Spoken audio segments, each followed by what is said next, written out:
Well, thank you very much for having me, Kasam. I'm happy to be with all of you tonight, wherever you are in the world. This Same here. session is, thank you. This is called 10 Azure Deployment Template Proven Practices. My name is Tim Warner. I'm happy to be your presenter today. There's my contact information down at the bottom of the slide. I'm on Twitter at TechTrainerTim. My website is techtrainertim.com. Overview is pretty simple. I'm going to first show you how to get the goods, in other words, the session materials. If you want this slide deck and the supplemental script files and so forth, you're welcome to them. And then we're going to review these practices that I've amassed for you, predominantly in demo. Who wants to look at slides? To answer the first question, to get the session materials, you can go to this short link I created for you, timw.info/armpp, ARMPP. And that will simply take you to one of my public GitHub repos where I've got all the goods. I'll give that link at the end of the presentation as well if you miss it the first time around.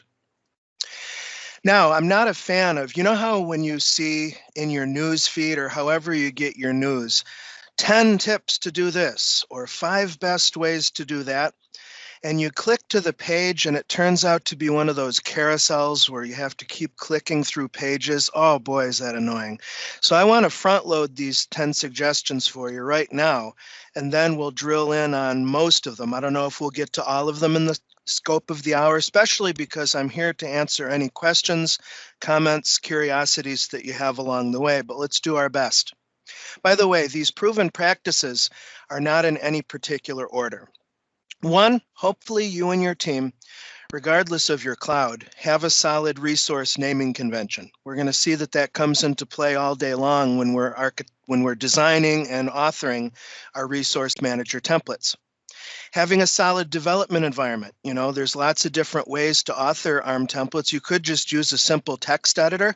I prefer Visual Studio Code, and that's what I'll include in the demo today. I have some really nice tips and tricks for working with ARM templates in that environment.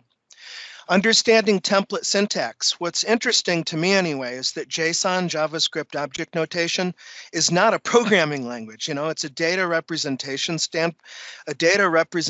format is what I want to say. And it's kind of interesting that the engineers at Microsoft have kind of hijacked this data format and kind of crammed it into a semi-programming language. And to that point, I'm also going to show you a little bit about Project Bicep, which is in the news a lot, and it appears to be gathering more and more steam. So I think we're going to see more and not less of Bicep. So I want to make sure to include that. Another suggestion is to use the t-shirt size metaphor. Long story short, what that means is, assuming that your team has different levels of familiarity with Azure, not all of your team who are using your deployment templates may understand the difference between the different virtual machine classes. So the idea of the t-shirt size is that you can do kind of an abstraction, small, medium, large, and then under the hood, those would map to corresponding stock keeping units or SKUs in Azure. Handling parameters with variables is one of my favorites. This is going to make your code easier to use and more portable, specifically when you're using your ARM templates as part of a continuous integration, continuous deployment, build and release pipeline. Mastering expressions and functions, this again deals with the fact that we're kind of hijacking JSON and making it a programming language. There are a number of built-in functions that we can leverage, all of which are being ported to Project Bicep, by the way. Protecting secrets, critical. We never ever want to have passwords, passphrases, database connection strings, sensitive data of any type in, plain text. Always a bad idea, so I've got some tips with that. The question of linked templates versus nested templates is an issue. If your team, instead of doing larger monolithic ARM templates where you're doing a potentially pretty complicated environment all in a single file, that's pretty difficult to maintain over time. Maybe there's part of the template that you want to deploy next week, but you don't want to do anything else that's in the template. So you may decide to be more granular and have several templates, each that do one thing and one thing well. And linking and nesting are ways that you can orchestrate a multi-template deployment. testing and the concept of a test-driven developer.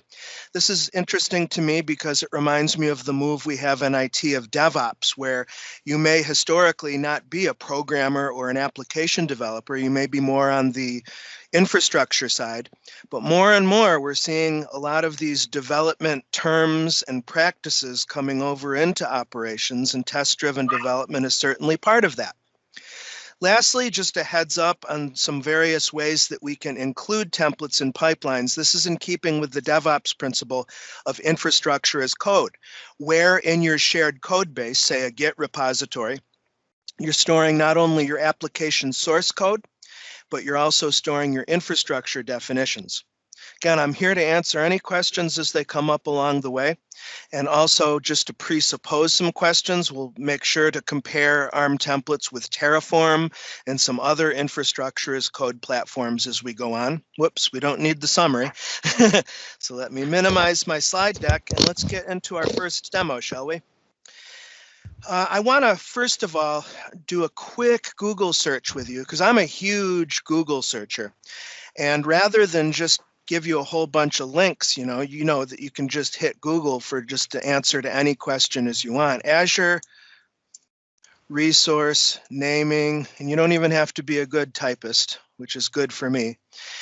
I find that if you do a Google search with Azure space, whatever your search string is, and then you put docs on the end, almost always you're going to get what you need right at the top, especially if you're using an ad blocker like I use uBlock Origin. And this is the docs article I was thinking of specifically. As far as helping your team get on board with consistency in your Azure resource naming, this is Microsoft's own guidance. And I just wanted to make you aware of this page if you weren't already. Why is this important? Well, if you're hiring a consultant to come in and they look at your stuff and there's not any consistency with naming, it's just time that's wasted that you're paying that person just to get a handle on what they're looking at in your subscriptions.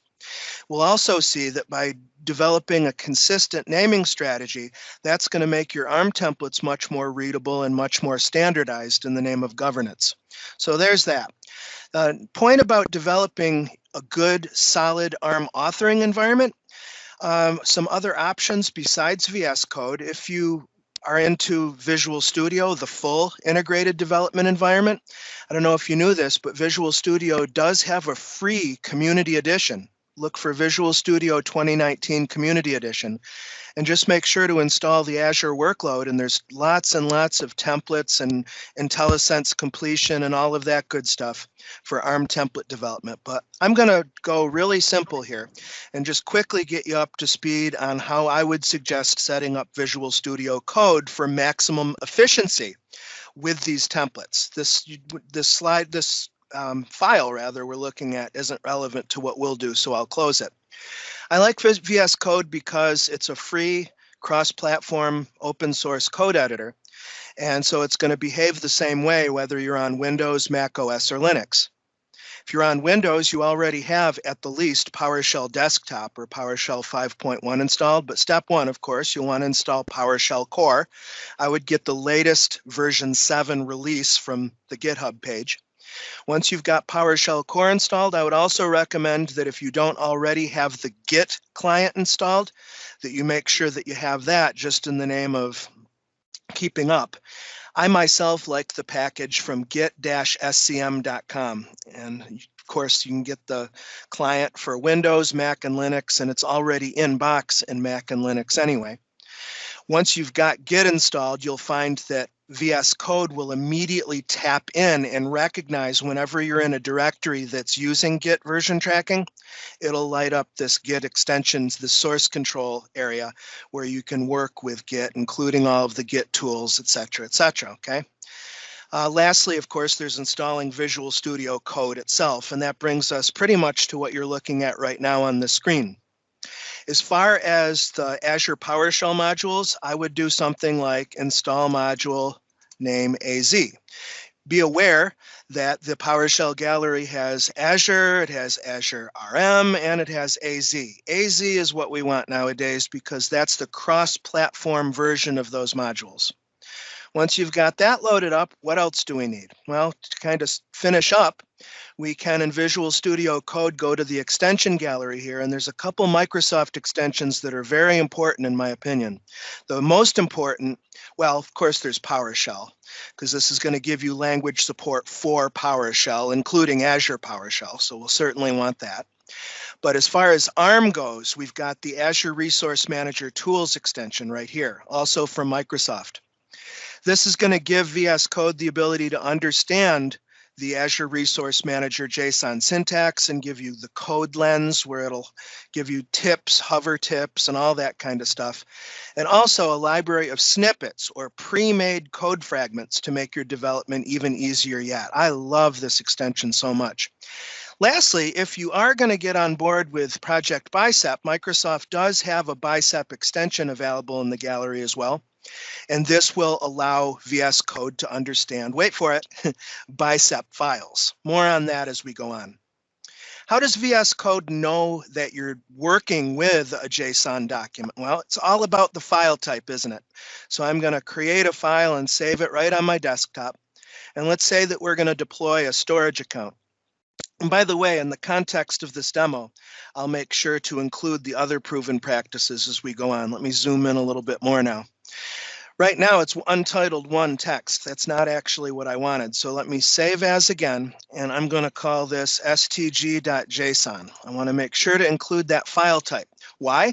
Well, if you look in the lower right of VS Code, there's the language mode. And whatever your VS Code is set up for as a default, mine is set for plain text. That's what it thinks it's looking at now. But as soon as I save the file with a JSON extension, I can see now in the lower right, the language mode is set for JSON.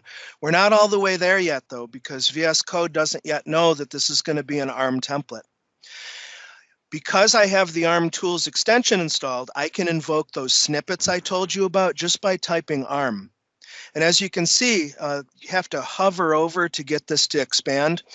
And I've got my zoom pretty big, as you can see here. It gives you an idea of what the snippet will actually do. I like this first one, ARM with an exclamation mark, because it gives you just a generic shell of an ARM template. And this deals with the tip or the proven practice of making sure you understand JSON in general, but what's happening with your ARM template in particular, okay? I mean, fundamentally, JSON and JSON object is simply curly braces with a double quoted string, colon, double quoted value. That's the most basic JSON object I can think of. And here we have a number of elements that are required. Schema is required, content version is required, and resources are required. The other ones are optional. I'm going to actually get rid of functions because we won't worry about functions in today's session. I'll just leave parameters, variables, and we won't do outputs either. But outputs can be really useful because when the deployment completes, you can have objects. Why are they objects? No, not really. You could have basically text strings come out of the template deployment process, you know, and you can do things like have it echo the URL of a storage account or whatever. That's just an optional, but it can be a useful addition to your templates. Let me see here. As far as the schema declaration goes, if you're using an outdated schema, VS Code, along with the ARM template tools extension, will let you know. For resource group deployments, the latest schema is April the 1st of 2019, so I don't have to worry about updating this. Why would you worry about making sure you're using a recent schema? Because this is the set of rules that defines all of the valid options for all of the generally available Azure Resource Manager products. So if you're referencing a product that just went GA, say 8 months ago, and you're using an old version of this deployment template schema, you're not going to have any definitions for those resources. Now, if you go to GitHub, because Microsoft actually publishes all of these schema documents in a GitHub repo, you just need this master deployment template.json one in your file. Under the hood or behind the scenes, however you want to look at it, the different Microsoft engineering teams, as they're updating their products, they upload their schema definitions into the repo. And then I think it's every 24 hours, there's a big merge that takes place. So that helps us as developers because we just need this master schema URL, and it will check the syntax and contents of our template against all of those updates. So don't be worried the fact that this is the last major version of this was published in April of 2019. It's still the most recent.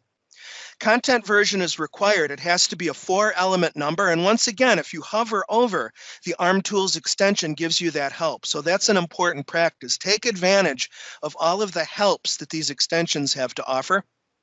Notice that the content version has to be a regex pattern of 0 through 9, dot 0 through 9. And if you mess that up, if you decide, no, we're just going to do 1.0, you're going to fail validation. How do I know that? Well, in VS Code, we've got this problems pane, and that'll light up whenever your template fails validation. Very good tip to be aware of. So I'm going to need to correct that back to a valid format. And once I do that, we should see that problem disappear. Now, what are we actually going to deploy in this, and what does it mean? Well, as you can see in JSON, you've got the curly braces. That means that you can nest JSON objects as part of a root level object. You can do nested objects. So presumably for parameters, we would have one or more elements in that, and that's true. What's the difference between the parenthesis or the curly braces and the square? The square denotes a comma-separated list of elements. Individual elements are JSON objects, whereas the curly brace denotes a single JSON object. So resources is intended to be an array because the idea is you might have just one element or one Azure resource that you're deploying, or you might have a whole bunch of them. I'm going to do something relatively simple. I'm going to do arm-storage to look at the snippet definitions for a storage account. I find that a storage account is approachable to most people because it's a relatively basic resource. And I could press tab or enter. I just clicked my mouse and it took me in here. And again, there's a JSON file that defines all of these snippet definitions. And you can do your own snippets and have your own separate snippet file that you can make available with your own triggers. You don't have to use the snippets that Microsoft gives you, but they're pretty complete as they are. And the reason why you see this text highlighted in a couple different colors is to indicate that the snippet definition includes tab completion. For instance, I could change the name of the storage account by typing, and it'll be mirrored down below. Let me try it right now. See, as soon as I start to type ASDF, it mirrored. And that's just a token that you can add into your snippet definition. Not a big deal. Pretty sure I have a couple lessons on that on my YouTube channel, as a matter of fact. And then if I continue to press tab, another thing you can do in your snippet definitions is create these enumerations. So the guy who wrote the ARM snippets is a Microsoft MVP named Sam Kogan, who you might be familiar with.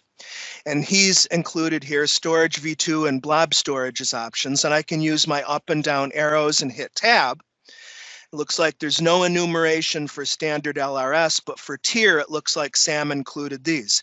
So if your team had additional tiers, you could modify the snippet file if you want, or create your own custom snippet file. Again, that's in the name of consistency, naming consistency, all of that good stuff. All right.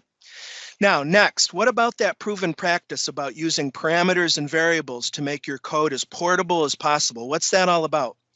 Well, we can get some help here directly in VS Code. Notice that when I select the name element on line 8, I get this little fixes.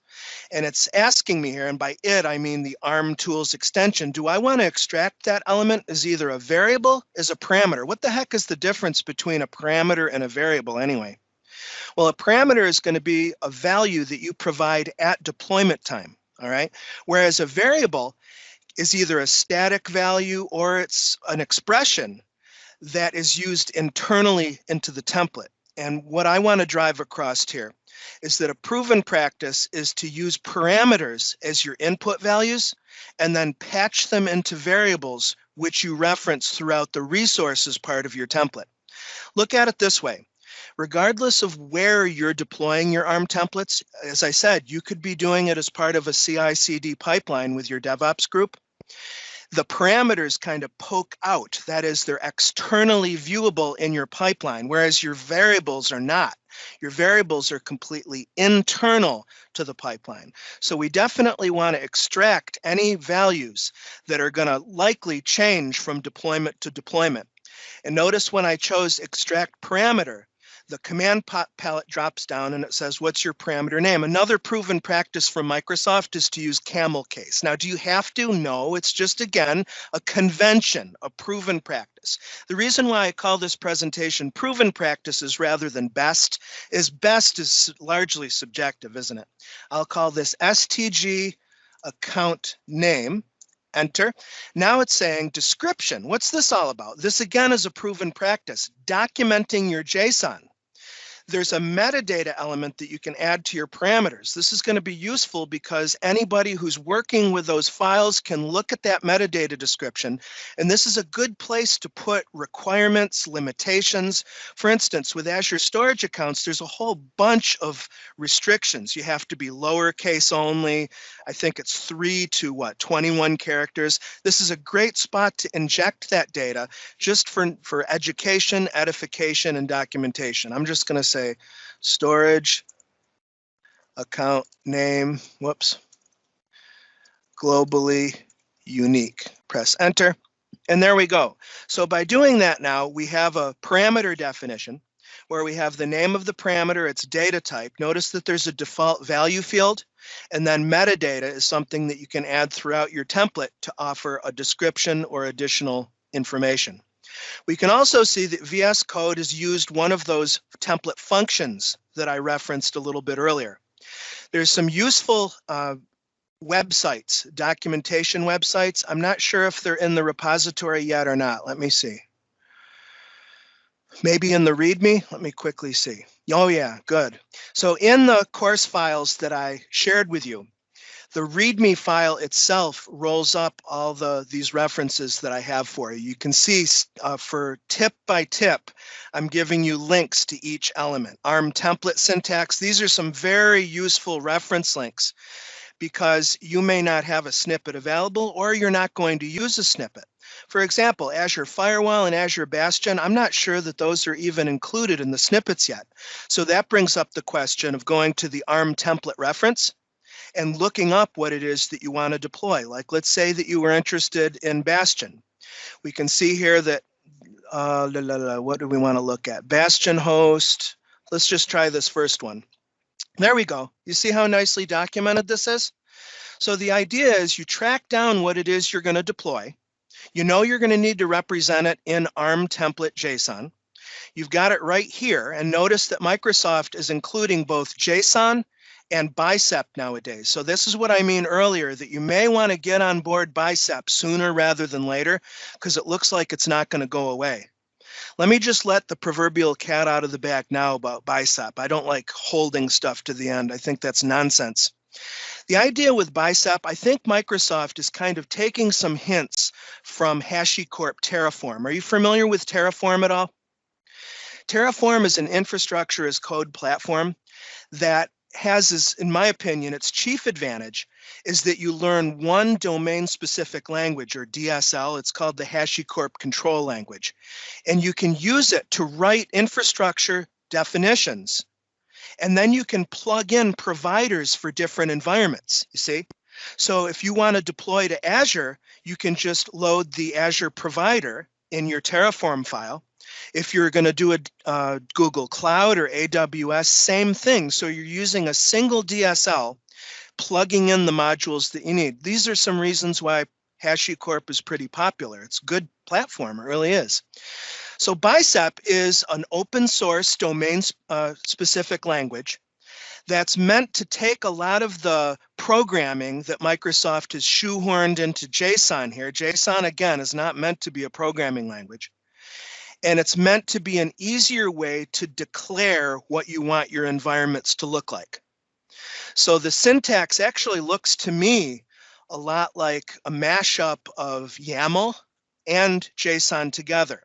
Now you'll notice that sometimes Bicep can take a whole bunch of JSON and collapse it to just a few lines. In that case, it's like, wow, this is much easier. In other cases, the bicep seems to be equally the same length as the JSON, or in some cases longer. So what I want you to just understand, because I kind of was resistant about this at first, I've talked to the team members quite a bit since, is that bicep is in early preview stage, and the engineering team is aware of these pain points. So I think we're going to see, and I quite know we're going to see over the next months, we're going to see the language get more and more mature and have more and more of an obvious advantage of being easier to use to define your environments. Lastly, and I'll make sure to demo this towards the end of this presentation, Bicep isn't a replacement for Azure Resource Manager JSON. So if you're mad because you're thinking, I spent time figuring out how to do and debug these JSON files and to use all these wacky functions and concat this and variables that, now I have to learn another whole language. It's not exactly like that. Again, the engineering team is fully aware of these pain points. You're going to see that Bicep actually supports all of the ARM template functions, so you don't have to throw away that knowledge. And lastly, Bicep actually, when you use it, you run the Bicep interpreter or the Bicep runtime against your Bicep script, and it transpiles, as it's called, the Bicep file into JSON. So we still have the ARM template JSON, and you still need that schema declaration because you're still validating your template against the schema. It's just that you do your development in Bicep, and then at go time, at deployment time, you run the Bicep executable to transpile your code into JSON, and then you deploy the JSON the way you normally would, okay? So that is the long story short about what's happening with Project Bicep and what its position is in this ecosystem. Now, let's come back to our script file. Let me close out of my markdown file and get back to our original script. Looks like we've got a whole bunch of problems down here. Uh-oh. Let me bring up this tab a little bit. What's it saying here? Oh, well, looks like it's referencing other files. Yeah, so we can ignore that. This is, again, a little bit of a pain point in my opinion. Sometimes it can be confusing to figure out where the problems are. It looks like that it's having problems with the README file. I wish that I could just get rid of this so it doesn't clutter up our screen. But anyway, let's go for it. The idea is you're going to extract any variable elements, and I don't mean to confuse variable with variables. Any data like the storage account name that may change from deployment to deployment as a parameter, and then we reference that parameter here in the resources section, as you can see. But what I'm going to make a case of doing instead of that is to handle our parameters in the variable section. Now, whereas parameters are values that you send to Azure when you deploy, variables they're computed. If you have any that do an expression, they're computed during the early stages of deployment, but they're handled all internally. And I know I've mentioned that quite a bit. So let's go to variables and let me call this real STG name, because this is going to be us building the actual storage account name. Instead of providing the full storage account name as a parameter, let's just say that we're going to have whoever is running the script provide a prefix or a suffix value. Let's say it's going to be a prefix, and we would probably want to document that here in the description. And then we're going to take that prefix and add it to a suffix that we're going to do work to hope that it'll be globally unique, because you may know that storage accounts have to have globally unique names. It's part of the deal. So for my parameter, I'm going to leave default value here, and let's just say that we've decided that our organizational prefix is TW. I would normally do something like TW dash, but the storage account names are so sensitive, if I remember correctly, you can't even use a separator like that. So I'll just say TW. And then we're going to build a variable that defines the actual storage account name. And how do we do that? Well, instead of using a static string, we can tell Azure that we're going to do an expression. And we do that by putting square braces inside of quotes. And once we do this, Azure is all ready to start doing some work. For instance, we can use the concat function. This is one of those built-in template functions, and I give you the link in that README file if you just to give you a shortcut. And concat you see a lot in templates. If you go to the Azure Quick Start Templates gallery, for instance, you can take a look at what a lot of community members have published. Concat is going to take at least 2 pieces of string data and put them together. And so these variables oftentimes are useful to create values that are likely to be globally unique, and therefore Azure won't choke and fail the deployment, you see. So the syntax here is concat, and then, as you know, if you've used functions in JavaScript or whatever, you put your arguments in parentheses. So in this case, what we'll do with concat is we're going to call our parameter, you see, and parameters is actually a function itself. And the parameter that we're going to call is stg account name, and then comma, and then let's add a suffix here and actually it's not going to be double quotes because I've got double quotes outside the expression. I'm going to do single quotes inside. So let's say the fixed suffix is going to be stg001. Now I might have messed up the syntax here. That's where I typically fall down. Let's see. Concat is going to need open and closing parentheses. We're going to need 2 elements here. Parameters, storage account name, let me try that again. Let me try the parameters function. There it was. So it was just I needed to put single quotes around the parameter value. So do you see what's happening here? So if we don't provide a value for this storage account name parameter, Azure's going to use whatever you provide as your default. Okay.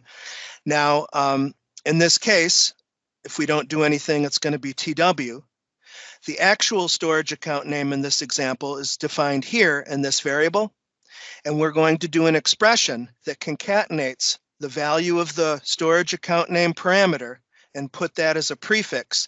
And then in this example, we'll use stg001 as a suffix.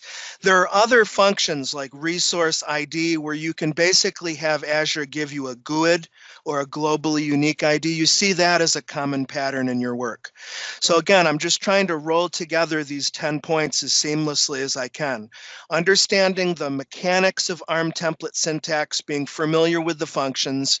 I mean, you might think, well, Tim, isn't that obvious? If I'm going to be working with ARM templates, whether I need to know about them for certification exams or my industry, wouldn't you just expect that I would put in the time?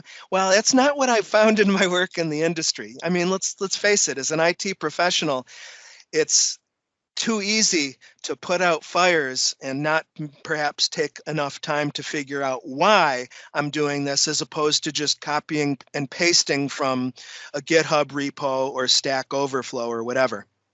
So to finish the pattern here, we now, when we provide the name of the storage account in the resources definition, we're going to want to adjust this, aren't we?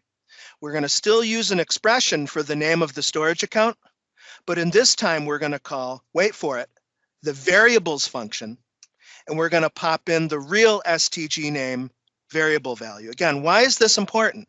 Well, again, to repeat, the only part of the template that's going to be externally modifiable are going to be your parameters, because when you deploy the template, you then optionally can provide either a parameter file that contains values, or you could just rely on defaults, but you're going to have to provide those parameter values one way or another.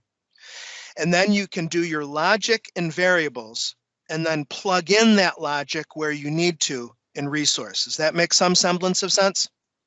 So if you're using VS Code, the problems pane is one place that you can spot check to make sure that you're passing validation. Another is by using Azure PowerShell. So you'd want to make sure to install the Azure PowerShell modules. I think I showed you this already. AZ.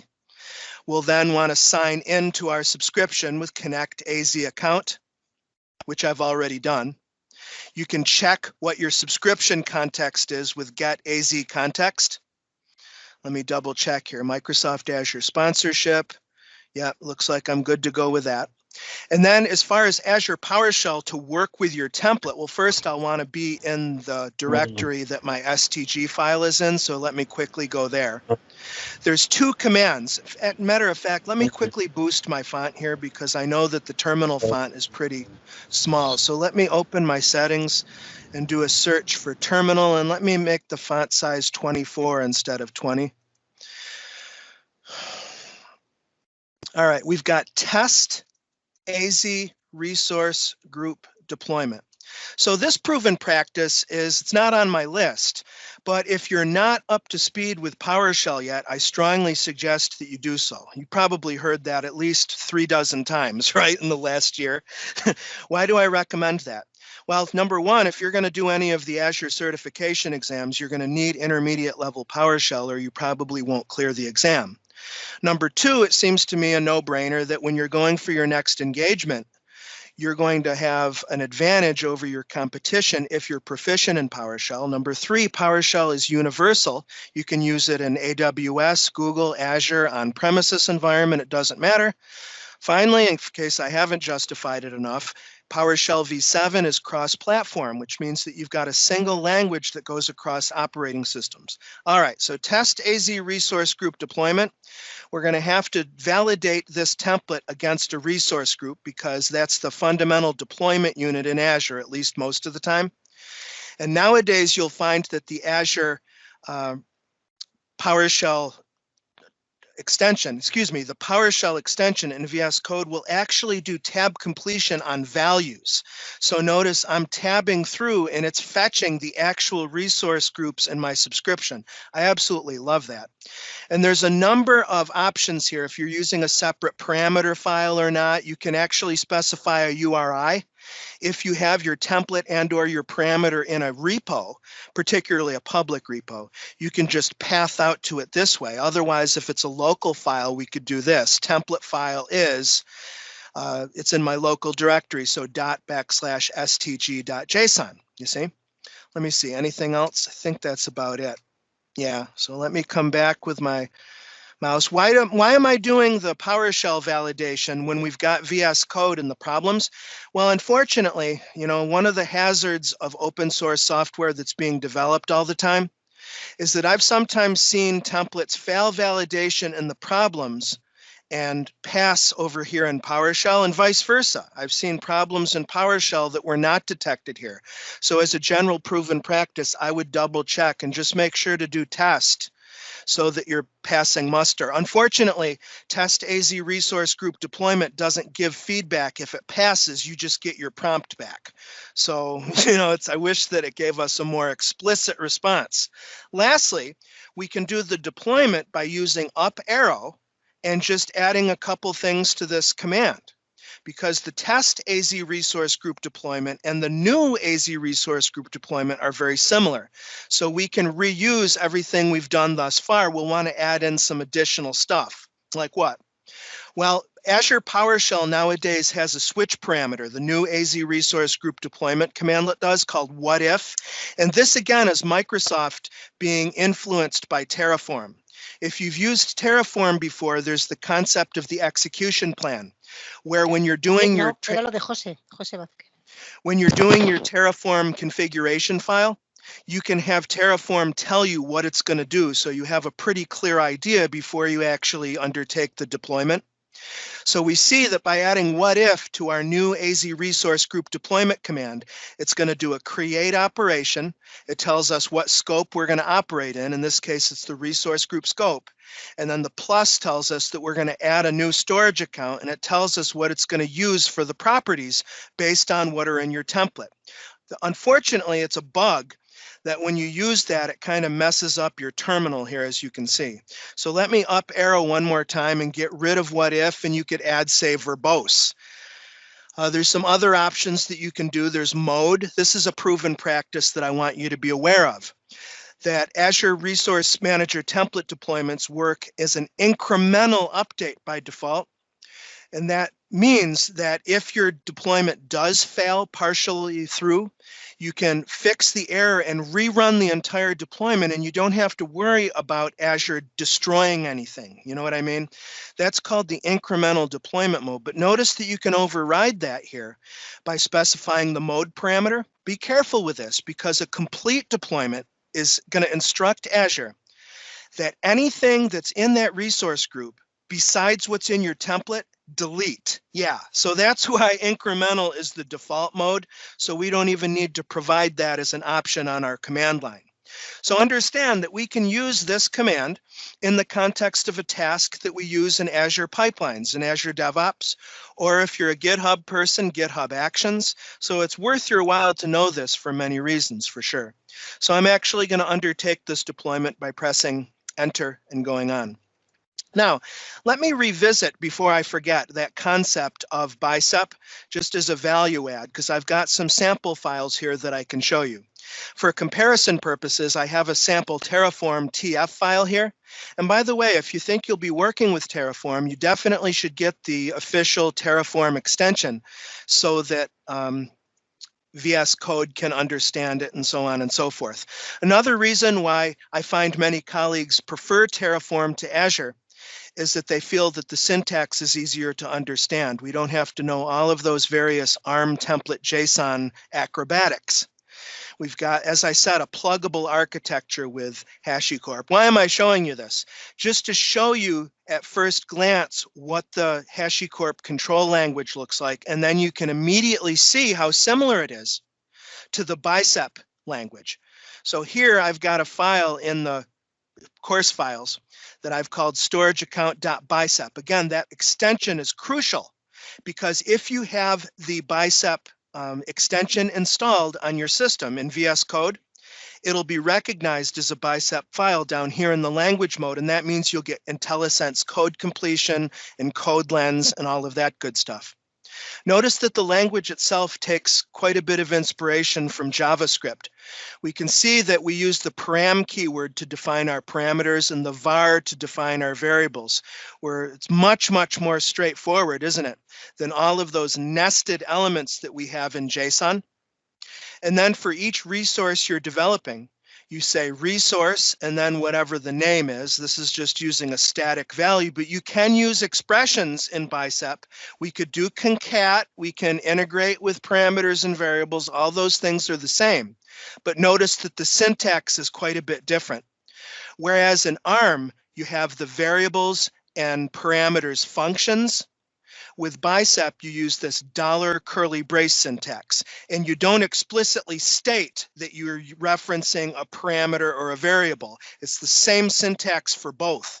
You do $curly brace, parameter or variable name, and you're done, you see? We've got line comments here with the C# style or JavaScript style line comment syntax. And then the actual properties are going to depend on the resource. For instance, a storage account, what SKU, what replication option, and so on. And you can even do outputs in here. And here it's just saying, give me the ID, the resource ID of my storage account. We're going to define it as an object called storage account ID. It's a string value. And notice that we're using this object-oriented dot notation to access the properties of these objects. So that's the deal. Long story short with Bicep. It's pretty interesting, isn't it? So let me go into my folder here because it's on my desktop. Let me do a CD into ARMPP, and let me do a dir to make sure I can see that Bicep file. The last thing to know, just to get you started here with Bicep, is you need to have the Bicep interpreter installed on your system. It's open source at GitHub. It's available on all 3 OSs. And if you're on Windows, I've got an automation script that'll automate installing Bicep on your system. My friend and colleague Chris Peachman put it together on his website. Let me see, it's installbicep.ps1. And he walks you through the whole thing from soup to nuts, just basically grabbing the latest release from GitHub and adding it to your environment path so that you can call the Bicep executable from wherever you are. So for example, I could do from my ARMPP folder, bicep --help. And if I get help back, that's a kind of a verification that I've got Bicep installed on this system, which I do. So the last piece, how to actually build or transpile the file, it's literally as easy as typing Bicep and then the name of your Bicep file, which in my case is storageaccount.bicep. Unrecognized arguments. I think I'm missing, I think it's Bicep build. Let me try one more thing here. I don't want to spend a lot of time on this. Actually, this terminal session is bothering me, so let me destroy that and create a new one. I don't like that bug at all. Let me cd into arm pp. I'm embarrassed to say I think I've forgotten how to do it. There it is. It's Bicep build and then the name of the Bicep file. Bicep build, and then it's called storageaccount.bicep. And again, all that's going to do is create a matching JSON file. Let me refresh and hit that JSON. And notice that it gives us the latest deployment schema. Anything you've defined parameter-wise, variable-wise, notice that those are being plugged in here. There's our storage SKU with LRS. And so it fills in all that for us. And then now we can use new AZ resource group deployment if we want to deploy that file. Now, what about test-driven development? What I would lead you to there is a couple projects. Number one, are you familiar at all with what's it called, Pester project? Pester is a unit testing framework that you can do to just integrate in your PowerShell work to make sure that your functions are passing tests. And of course, these Pester tests are visible in your build and release pipelines as well if you want to, because it's all PowerShell really. There's a couple projects that rely upon the Pester foundation, and one that you might want to be aware of is the template testing architecture. As you see, I've included an older copy of the source files here in my course repo. It's called the Azure Resource Manager Template Toolkit.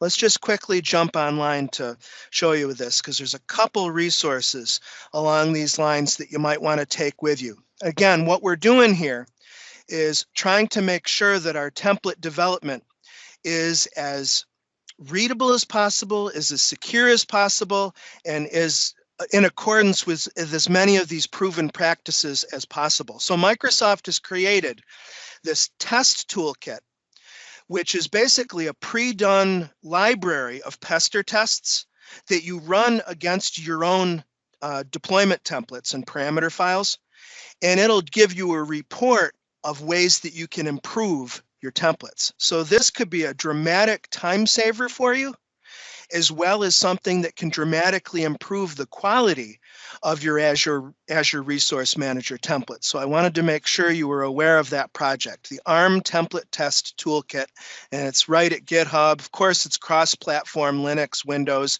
Mac OS. There was one other thing. Let me pause for a second and think about what I wanted to make sure to remember. Yes, secrets. Yeah. I would be remiss if I didn't go over what I recommend you do in terms of handling secrets in your ARM deployment files. Let me see if I can find in the course notes anything that's relevant here. Yeah, this might work actually. So here we're looking at a deployment template that's going to deploy a virtual machine. And you know, for example, when you're doing a VM deployment, you're going to need to provide a default administrator username and an administrator password. For Windows anyway. For Linux, you could do either an admin password or SSH key. But either way, you're doubtless going to run into secure data, and you never ever want to do something like this, where we've defined a parameter called admin password, and we do something like, okay, to make this easier, let's do a default value. No, we never want to do that. So a nice pattern to use for this actually is to create a parameter file. And note, see this lens here? VS Code and the ARM tools extension sees that right now this Azure deploy.json definition doesn't yet have a separate parameter file.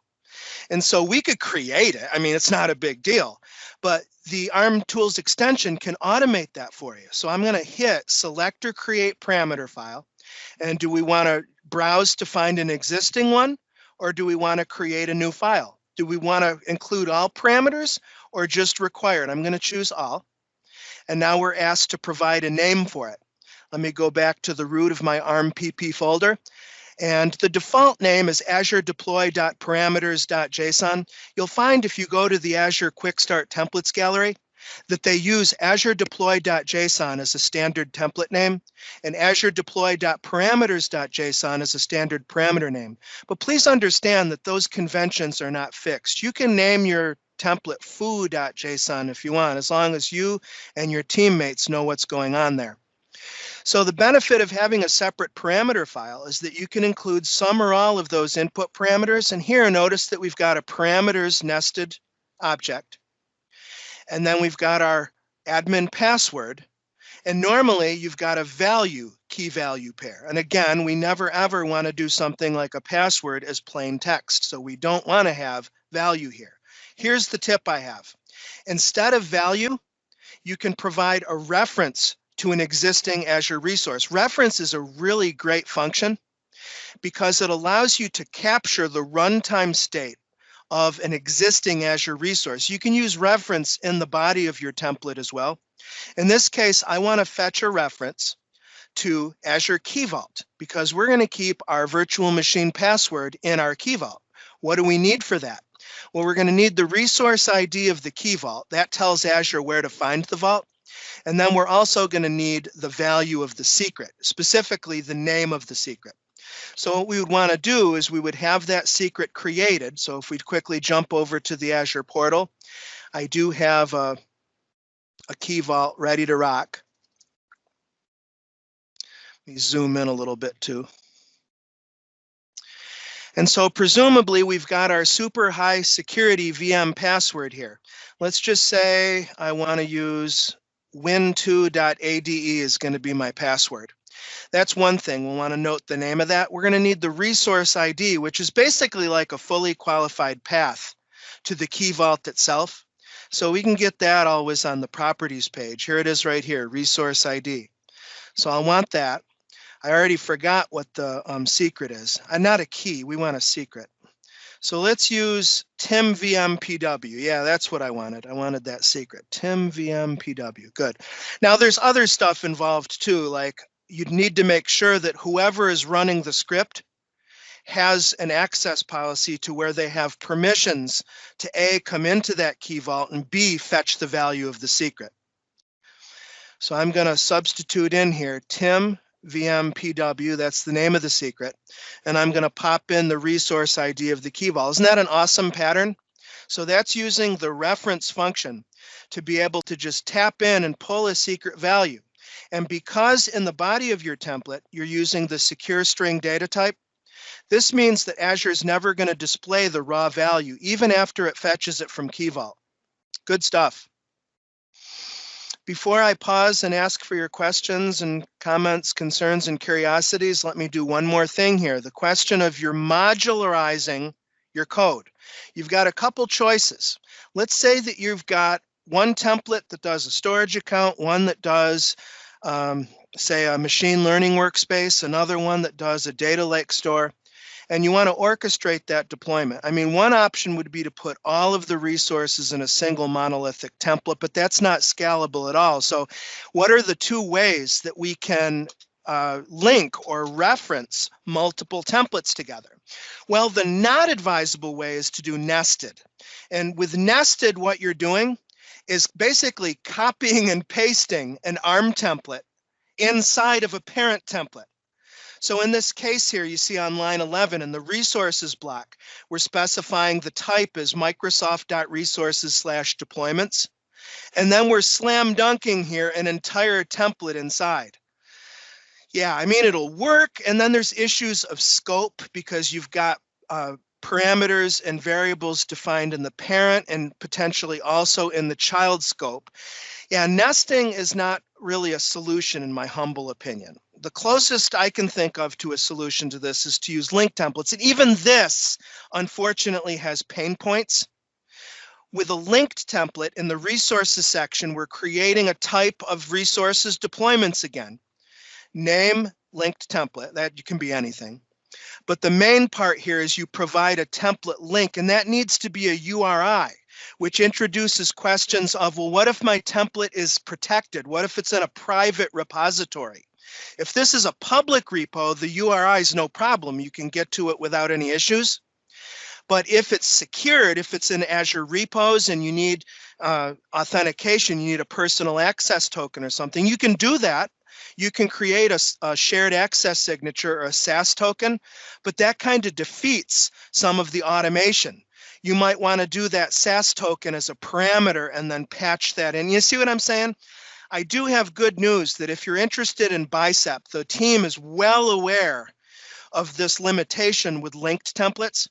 And so they're making it easier using Bicep to be able to stitch templates together where you've got one top level parent file, and then maybe you're patching in a more modular fashion, linked templates inside it. And again, you've got the concept of whether you want parameters and variables to be available in that template link or not. Microsoft lets you do either. It's totally up to you on how you do that scope. All that making some semblance of sense, I hope? So that's really the lion's share of what I have for you in this time. As far as takeaways, as you can see on this slide, our goals in infrastructure as code are to avoid human error, so we don't have to remember all this and keep it all in our brains and not forget about it. Minimizing effort, maximizing productivity. Once you get your template just right, the idea is no matter how many times you redeploy, you're going to get it right the first time. And this is in keeping with two elements that you can use to future-proof your IT career: embracing infrastructure as code and also embracing a DevOps methodology. There again, here is the materials link, timw.info/ARMPP. There's my Twitter handle, TechTrainerTim, etc., etc. Well, it was my pleasure to present this. I hope that you enjoyed it.